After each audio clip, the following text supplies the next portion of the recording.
Oke, selamat pagi semuanya. Saya biasanya kalau pagi-pagi itu sambil berjemur bisa mengerjakan pekerjaan-pekerjaan kecil ya. Di antaranya seperti membuat ketapel. Ya kalau berjemur melamun kan berbahaya ya. Apalagi berjemurnya di loteng di atas ketinggian itu nanti Anda bisa terjun. Nah, kalau saya biasa mengerjakan membuat pekerjaan-pekerjaan kecil seperti memberi makan burung begitu, dan diantaranya adalah membuat ketapel. Ini adalah ketapel dari bahan kayu nangka yang di beberapa titiknya ada pecahan, ada retakan seperti ini retakannya. Saya jadi ingat sebuah puisi dari Gunawan Muhammad ya, tentang keramik gitu. Jadi apa yang berharga pada poci ini gitu ya, sesuatu yang kelak retak dan kita membikinnya abadi. Sebenarnya kayu-kayu yang kuat seperti jati itu kelak ya retak ya. Kebetulan yang saya miliki ini adalah kayu nangka yang bukan kelak retak, memang sudah retak gitu, di sana sini retak. Bahkan ada retakan yang menembus ke arah sini gitu. Karena itu saya kemudian mengusahakannya, menyelamatkannya dengan beberapa pasakan. Jadi saya membuat codetan di sini kurang lebih setengah senti awalnya. Kemudian saya masukkan kayu kotak ini, penyangga ini, dan setelah itu saya pasak ya. Jangan lupa memakai lem kayu kalau memasak itu, karena supaya kuat. Jadi ini tembus ke belakang ke sini. Ada 3 penusukan tuh, semuanya memakai sumpit ya. Menurut saya bambu itu lebih bagus karena dia liat. Nah, setelah saya tusuk di sini, sebenarnya retakan dorongan ke arah tarikan ke arah sini, ke arah tarikan kita menarik karet itu sudah aman karena tersangga oleh penyangga yang kotak ini. Namun saya masih khawatir ya bahwa suatu hari ia pecah ke pinggir sini meskipun tidak ada tarikan ke kiri ya. Yang namanya juga cari urusan begitu, cari kesibukan. Jadi saya tusuk lagi di sini 1, 2, dia menembus ke sini, dan ini menembus ke sini ya. Jadi dia sekarang sudah tidak punya tarikan retakan ke pinggir lagi gitu, tertahan oleh tusukan ini. Namun setelah beres itu saya melihat bahwa sebenarnya masih ada peluang untuk menusuk dari sini ke bawah sini gitu, menyilang ke sini sebagaimana nanti saya tunjukkan di fotonya. Lalu tembuslah ke pinggir sini. Jadi di sini sebenarnya ada 2 tusukan yang saya tertutup oleh dempul. Ini 1, 2, 3, ini 4. Yang 4 ini tusukan dari arah sini menyilang ke sini, ke sana, tembus. Nah, tentu saja ini nanti saya siapkan codetan ini untuk pengikat karet ya. Ini juga sama. Dan bagian combong ini, kalau istilah batu aki kan combong ya, ini saya biarkan saja. Dan ini kayu nangka yang saya dapatkan dari Walantaka, dari Pak Hujoli, teman saya, dari kebunnya. Bagaimanapun dia adalah limbah, dan saya menyukai limbah ya. Dalam arti ya, kita jangan menyia-nyiakan limbah untuk dibakar gitu. Sejauh ia punya kekuatan dan bisa dimanfaatkan, sebaiknya dimanfaatkan. Menurut saya mereka yang membuat kerajinan dari bahan-bahan kayu yang mulus dan mencari yang mulus, saya kira filosofi hidupnya bertumpu pada cari aman saja gitu ya. Menurut saya mereka yang jagoan itu yang bisa memanfaatkan barang-barang yang rentan kemudian menjadi punya kekuatan gitu. Saya kira itu yang mesti dilakukan saya, khususnya juga teman-teman gitu ya, bahwa penyelamatan itu lebih utama daripada cari aman gitu. Nah, saya juga menusuk lagi di sini karena saya melihat ada retakan di tengah sini kan, Anda bisa melihat. Ini saya tutup dengan dempul karena ada sisi yang tajam dan membahayakan tangan. Ini retakannya sudah sampai sebenarnya ke belakang sini, sudah sampai ke sini. Cuma satu titik memang kelihatan, tapi kalau saya belah pasti ya lebar juga gitu. Karena itu saya menusuk lagi dengan bambu di sebelah sini. Nggak bisa melihatnya ya, tembus ke sini. Jadi setelah saya hitung ternyata ini ada tusukan 1 2 3 1 2 3 4 5 6 ditambah 7 yang menyilang tadi. Jadi saya sebut ini adalah ketapel 7 susuk. Oke, ya. Ukurannya sangat besar. Saya ukur ini panjangnya 15, tingginya 15 cm ya, 15,5 saya kira. Ini kenapa kita membuat lengkungan semacam ini, karena sebenarnya presisi ketapel itu saat membidik tidak begini ya, karena dia punya tarikan gitu, lebih lebar. Biasanya orang-orang para profesional ketapel di luar negeri khususnya, mereka memegang seperti ini, karena itu standar ketapel baik logam maupun kayu itu biasanya dibuat lengkungan semacam ini untuk meminimalisir tekukan ya saat kita menariknya ke sini, dan posisi kita ada di atas, tekukannya semakin kecil, tapi saat kita di bawah tekukannya makin lebar itu, sehingga pada saat kita melepas pelurunya dia terlemparnya lebih lebar. Tapi saat kita begini dia lebih kaku kan. Saat begini makin bawah kita ya makin longgar ya. Nah, ini adalah ukuran ketapel yang sangat besar. Untuk ukuran tangan anak-anak ya, untuk dewasa saya kira cukup. Kalau ini mungkin untuk anak-anak bisa. Ini juga saya buat dari bahan dahan yang sama. Cuma ini kenapa lebih lebar, karena ini sebenarnya dari dahan yang ada cagaknya lagi gitu. Kalau ini tidak, dari dahannya utuh, tidak ada cagaknya, sehingga dia lebih kecil memang gitu. Kalau ini saya siapkan untuk jenis karet yang bulat ya. Kalau ini kan bisa untuk yang karet yang pipih ya. Misalnya 0,55, 0,65 biasanya sekarang. Beberapa karet yang dijual online itu ada yang kotak, ada yang bulat, ada yang bulat berlubang, ada yang bulat padat ya. Tergantung kebutuhan. Biasanya untuk ketapel memancing ikan itu yang padat ya, karena tarikannya lebih panjang. Ini malah lebih kecil lagi gitu. Ini juga dari dahan yang sama. Perhatikan bahwa pada mulanya kan ia begini ya. Saya membelahnya, dan Anda harus punya gergaji yang bagus ya untuk membelah sampai sehalus ini. Anda bisa melihat ini matanya sangat baik ya, sayang sekali kalau dibuang gitu. Tapi ini masih bisa dimanfaatkan untuk misalnya gantungan kunci ya. Saya sih menggunakan jenis gergaji model Jepang semacam ini. Dia sangat halus matanya itu. Ya, jadi potongannya juga halus gitu, seakan-akan diamplas, padahal ini tidak diamplas ya. Ini halus sekali. Ini juga punya dua mata. Ini mata yang potong ya, ini mata belah.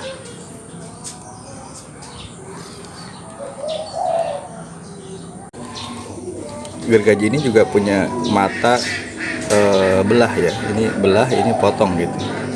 Biasanya kalau mata belah memang bentuknya lebih menusuk ke arah belakang. Selain itu, gergaji ini bisa dipegang dari berbagai arah gitu ya, karena bentuknya yang bulat dan panjang semacam ini.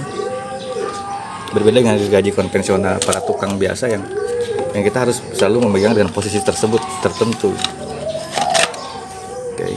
Dan sebaiknya Anda juga punya alat pahat semacam ini. Ini pahat yang biasa dipakai para pematung. Nah, ini waktu saya membuat codetan di dasar ini, saya gunakan pahat kotak itu. Sedangkan pahat yang bentuknya lengkungan, tentu ini melengkung kan. Yang melengkung ini tentu ini dibutuhkan untuk membuat coretan di sini. membuat lengkungan sini ya. Sebaiknya Anda memiliki beberapa alat semacam itu gitu. Nah, beberapa ketapel itu sebenarnya saya lihat kalau di pasar online, khususnya di luar negeri, itu ada beberapa teknik pemasangan yang semacam dengan menggunakan kulit. Ini kulitnya luar biasa keras ya, dari sepatu Dr. Martin dari bekas anak saya dulu, udah tidak dipakai lagi, saya gunting.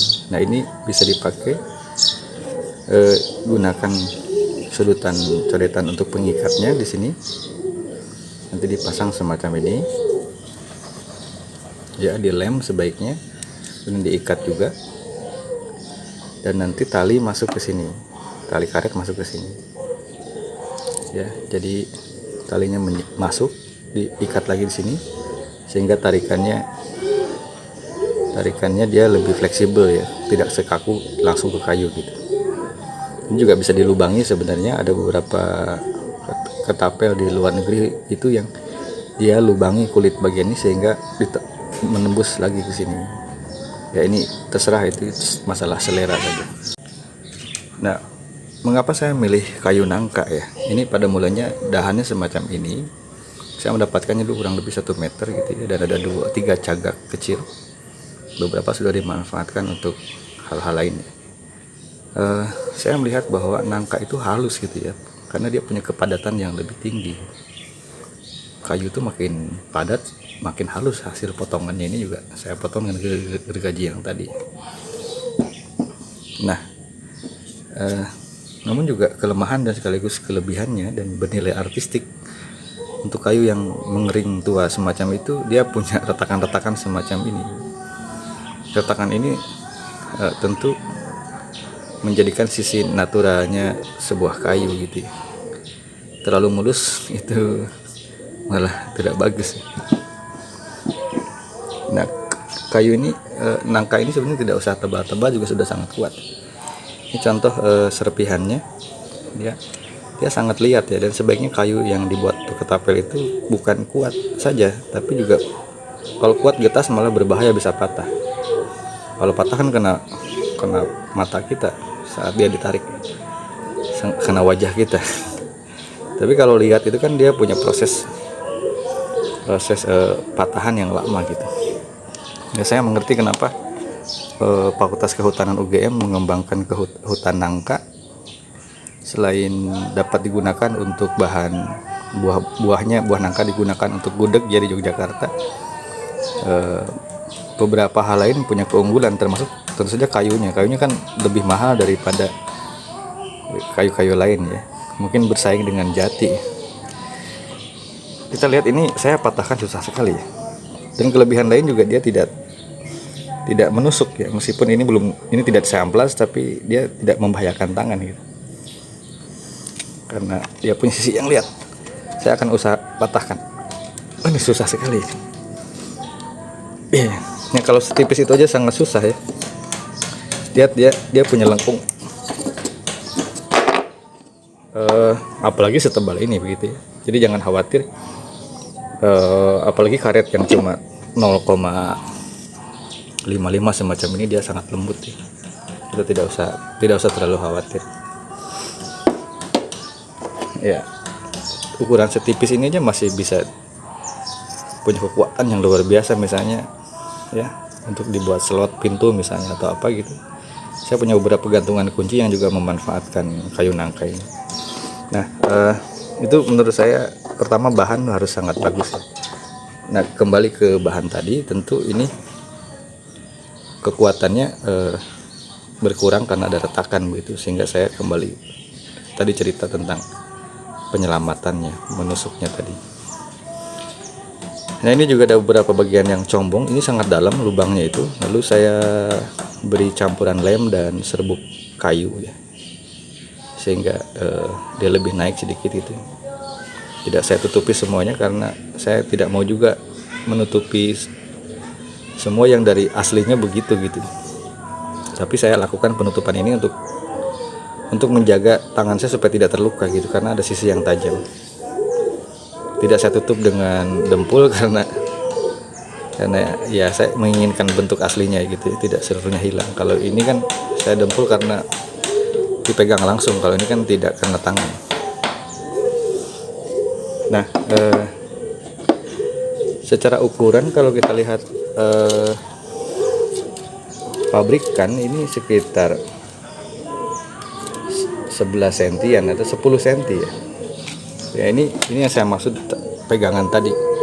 Dari pabrikan juga ada lengkungan semacam ini. Kalau memegang seperti ini tidak nyaman ya.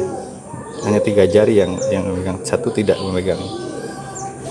Dan juga terlalu melengkung. Tapi kalau dipegang di sini, jari kita semua memegangnya dengan kuat dan titik kekakuannya makin bagus gitu. Dari pabrikan itu biasanya kalpnya itu seperti ini. Ukurannya paling cuma 1 senti gitu ya, 1 senti saja, karena peluru yang digunakan sekarang kan sudah dijual peluru logam yang bulat ya, misalnya 6,5 mili gitu. Juga ada peluru gotri dari tanah, bahkan beberapa gotri tanah itu sudah mengandung magnet, sehingga kalau memakai kalep yang bermagnet juga dia lebih presisi saat penariknya gitu. Sebaiknya untuk para pemula semacam apalagi digunakan untuk sehari-hari menembak cecak misalnya, gunakan yang paling tipis saja sih karet itu, 0,55 semacamnya, karena makin tebal kita makin harus punya kekuatan dan makin membahayakan ya ketepel itu. Nah, saya akan tunjukkan nanti di beberapa fotonya. Saya hanya akan membahas yang ini sebenarnya, bagaimana sampai menjadi begini. Anda bisa melihat tahapannya, prosesnya dari beberapa dokumentasi foto yang saya simpan di perangkat saya.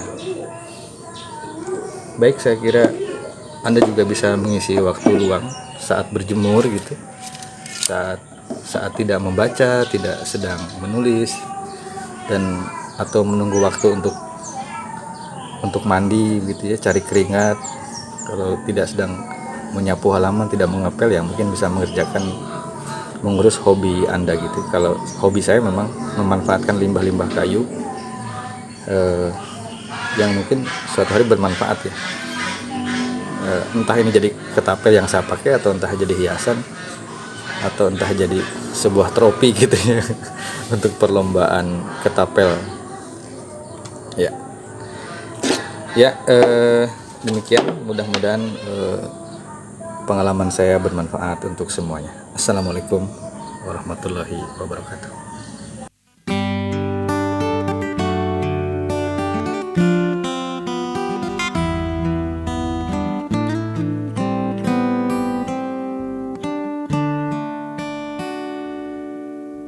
Meski kau padamkan bara di mataku, aku masih melihatmu.